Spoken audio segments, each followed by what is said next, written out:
BJP वाले कहते हैं मानिए सरासर फराड है, ये कोई चुनाव नहीं हुआ, फराड है। बीजेपी वाले कहते हैं एक अकेला सब पर भारी, मोदी जी का ये सबका साथ सबका विकास। मतलब नहीं, पूरा देश गाली दे रहा है यार, क्या बात कर रहे हो? अनपढ़ प्रधानमंत्री पूरा देश गाली दे रहा है, वोट नहीं दे रहा है, लेकिन ईवीएम ठीक कर ले रहे हो। जीत रहे हैं चुनाव लगातार, जब ईवीएम चेंज कर रहे हो तो क्या बात कर रहे हो? नमस्कार दोस्तों, मैं हूं अक्षय और आप देख रहे हैं नेशनल संवाद।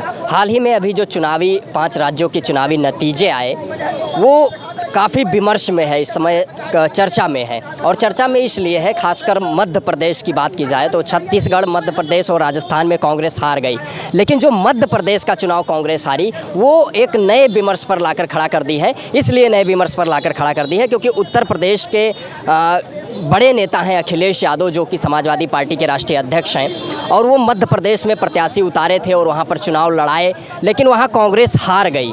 तो वहाँ पर ये आरोप प्रत्यारोप लगातार जारी है कि क्या कांग्रेस के हारने का कारण समाजवादी पार्टी रही या अखिलेश यादव रहे या कमलनाथ जी का अहंकार था उनका हारने का कारण, क्या कारण रहा? इस विषय पर हम बातचीत करने के लिए लखनऊ के जनपद मार्केट में मैं मौजूद हूँ। क्या नाम हुआ सर? मेरा नाम आदिल सिद्दीकी है। क्या कहना चाहेंगे जो उत्तर प्रदेश में ये तमाम कांग्रेस के कार्यकर्ता कह रहे हैं कि अखिलेश यादव अगर मध्य प्रदेश में चुनाव ना लड़े होते तो वहाँ कांग्रेस की सरकार बन जाती? देखिए, कांग्रेस हमेशा अपनी हार का ठीकरा किसी दूसरी पॉलिटिकल पार्टी पे फोड़ती रही है। कभी उत्तर प्रदेश में एमआईएम के नाम पे फोड़ती रही, मध्य प्रदेश में कभी बसपा के नाम पे फोड़ रही है, इस बार के चुनाव में वो समाजवादी के नाम पे फोड़ रही है। अपनी गलतियां, अपनी खामियां वो नहीं देखती। अगर आपका गठबंधन था तो गठबंधन धर्म निभाना चाहिए था। मध्य प्रदेश में चंद्रशेखर आज़ाद दो सीटों पर सेकंड में रहे और 4 सीटों पर 3rd नंबर पर रहे। उनकी बात नहीं कर रहे हैं, वो अखिलेश यादव की बात कर रहे हैं जो 5-6 सीट पर इफेक्ट पहुँचाए हैं। बिल्कुल देखा जाए तो मेन अहम वजह है कमलनाथ और बाबा बागेश्वर धाम। कमलनाथ कौन है? उनका अहंकार तो नहीं, उनका अहंकार उनको ले डूबा। वो इतने कॉन्फिडेंस में थे, शायद मुझे जो रिपोर्ट मिल रही है कि टॉप लीडरशिप को भी मध्य प्रदेश में आने से रोक दिया गया कि हम अकेले अपने बल पर चुनाव लड़ेंगे। वो कोई अपनी पीआर एजेंसी के बल पर चुनाव लड़ना चाहते थे। जो काम पहले प्रशांत किशोर करते थे, कोई नया आदमी पैदा हो गया जो कमलनाथ को मुख्यमंत्री बनाने का ख्वाब दिखा रहा था। क्या लगता है अखिलेश यादव उत्तर प्रदेश के बड़े नेता हैं, अगर कांग्रेस इंडिया अलायंस में उनको शामिल करती तो क्या मध्य प्रदेश में कुछ बेनिफिट होता इसका? देखिए, जिस हिसाब से मध्य प्रदेश का चुनाव हुआ गठबंधन को ख़त्म करके, मुझे लगता है कि अगर वही आदत अखिलेश यादव उत्तर प्रदेश में अपना ले तो कांग्रेस को एक भी सीट देनी नहीं चाहिए, गठबंधन नहीं करना चाहिए। जिस हैसियत से अखिलेश यादव को मध्य प्रदेश में सीट नहीं दी गई गठबंधन की, वही जो हैसियत अखिलेश यादव की मध्य प्रदेश में थी, उससे ख़राब हैसियत कांग्रेस की उत्तर प्रदेश में। तो लेकिन मुझे लगता है अखिलेश यादव का दिल बड़ा है और वो गठबंधन धर्म निभाएंगे उत्तर प्रदेश में, क्योंकि उनका। क्या अखिलेश यादव का अपमान कांग्रेस को नुकसान कर गया? नहीं, मैं ये नहीं कहूँगा। दोनों तरफ से बयानबाजी स्टार्ट हुई। एक हाथ से तालियां नहीं बजती, दोनों हाथों तालियां बजती। अपमान का स्टार्ट कांग्रेस ने स्टार्ट किया, उसका लगातार जवाब अखिलेश यादव उनके प्रवक्ता देते रहे हैं। दोनों तरफ से हुआ, लेकिन वहाँ पे गठबंधन धन अगर कांग्रेस को निभाना नहीं आता तो वो अटल बिहारी वाजपेयी से सीखे, जो एक सांसद वाली पार्टियों को कैसे समेट कर 5 साल पूरी सत्ता चलाई थी। इनको गठबंधन, कांग्रेस पार्टी की सबसे ख़राब आदत है कि जो उनके अपने साथी होते हैं उन्हीं के पीठ में छुरा मारती है, अपने वोटरों के बीच में छुरा मारती है। चाहे मुसलमान हो चाहे दलित हो, जो पहले कांग्रेस का वोट बैंक हुआ करता था, छुरा सबसे ज़्यादा इन दोनों समाजों में कांग्रेस ने मारा। कांग्रेस अपने जितने भी गठबंधन सहयोगी दल है, जो रीजनल पार्टीज है, उसको खत्म करने के लिए हमेशा काम की है। क्षेत्रीय दलों को खत्म करना चाहते हैं आप? तेलंगाना के जीत के बाद कांग्रेस के बड़े नेताओं को बयान दीजिए कि हमारी बहुत बड़ी जीत है कि हम क्षेत्रीय पार्टी खत्म कर दीजिए। और जनता जानती है, जितने राजनीतिक दल ज़्यादा होंगे, बराबरी की ताकत में होंगे, जनता को उतना फायदा होगा, जनता के लिए वो ज़्यादा सोचेंगे। सिर्फ कांग्रेस और भाजपा रहेगी तो एक बार इनको रहेगा, एक बार इनका रहेगा, यही सोच के दोनों लोग सत्ता चलाएंगे। जनता का भला होने वाला नहीं। जितनी पॉलिटिकल पार्टी ज़्यादा होगी, जनता का भला होगा। क्या लगता है चाचा, जो अभी चुनावी परिणाम नतीजे जो आए हैं, कांग्रेस पार्टी आरोप लगा रही है, कह रही है कि ईवीएम में घपला हुआ है, ईवीएम में बेईमानी हुई है, क्या कहना चाहिए?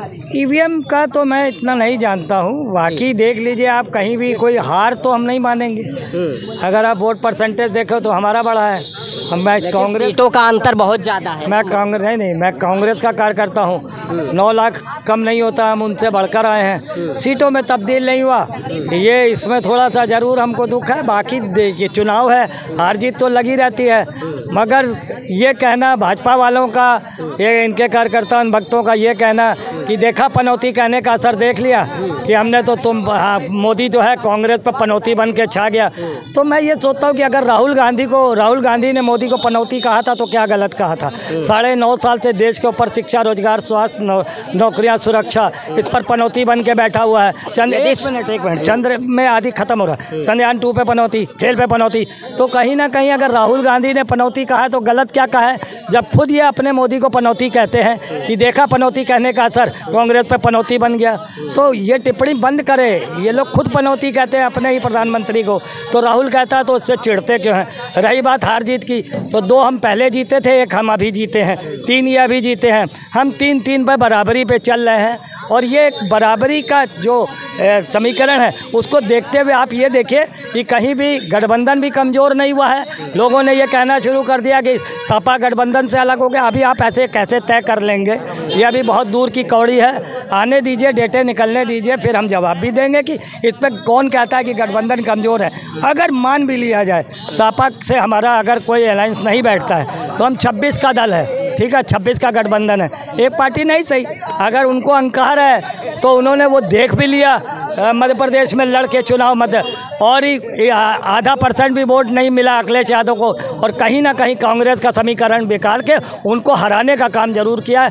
तो मैं आपके चैनल के माध्यम से कांग्रेस के अखिलेश यादव हराने का काम कैसे किए? बीजेपी की और कांग्रेस पार्टी की सीटों का अंतर देखें तो बहुत ज़्यादा है, 163 और 66 सीटों, अंतर बहुत है। अंतर की, और अखिलेश यादव मात्र लगभग 2 दर्जन से अधिक सीटों पर मात्र ही लड़े थे। अखिलेश यादव कारण कैसे हो सकता है? मैं बताता हूँ। वही चीज़ है ना, कभी कभी आदमी परसेंटेज, उनको आधा % वोट मिला वो अलग चीज़ है, मगर कहीं ना कहीं वो वहाँ का माहौल ख़राब कर गए और उसकी वजह से जो लोगों में सोच में आ गया यार ये इंडिया अलायंस को अखिलेश यादव को साथ में लेना चाहिए। अखिलेश यादव एक बड़े सूबे के मुख्यमंत्री रहे हैं, बड़े नेता हैं, तो उनको इंडिया अलायंस के तहत लेना चाहिए तो कांग्रेस को निश्चित रूप से फायदा होता। आप एक सूबे तक सीमित हो और कांग्रेस राष्ट्रीय पार्टी कई प्रदेशों में उसकी सरकार है, ठीक है, और दिल्ली में भी ठीक ठाक है अपना जो अभी विपक्ष के रूप में।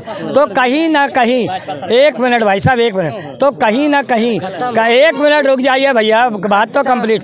तो कहीं ना कहीं हम बड़ी पार्टी के रूप में हैं और ऐसे में अगर तुमने ही नहीं मान रखा हमारा, उत्तराखंड में आप जाके लड़ गए और आपने कांग्रेस तो उत्तर प्रदेश में सबसे बड़ी पार्टी कौन है? उत्तर प्रदेश में अखिलेश यादव। मैं भी बता रहा हूँ, मैं इनका भी जवाब देता हूँ, मैं वहाँ पे आ रहा हूँ। उत्तराखंड में आपने 1 सीट पे समर्थन न देकर कांग्रेस को हरा दिया, और क्या हुआ था वहाँ पे घोसी में हमने समर्थन देके कांग्रेस ने वहाँ पर समाजवादी को जिताया था।